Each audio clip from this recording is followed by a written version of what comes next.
শত্রুর জন্য কষ্ট পাচ্ছ? শত্রু তোমাকে আজে বাজে কথা বলছে, তোমার নিন্দে চর্চা করে বেড়াচ্ছে, তোমার ক্ষতি করতে চাইছে। শত্রুর মুখ বন্ধ করবে কি করে? সকালে সন্ধ্যায় 9 বার এই মন্ত্রটা তোমাকে জপ করতে হবে। 9 বার তুমি সকালবেলা করবে, বিকেলবেলা করবে।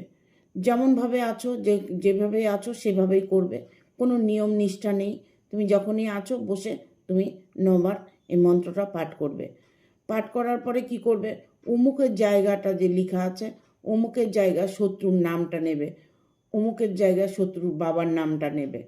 বাবার নামটা আগে নেবে, তারপরে হচ্ছে শত্রুর নামটা নেবে।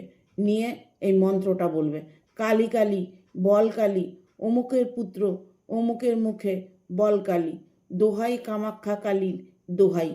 এই মন্ত্রটা 9 বার পাঠ করবে।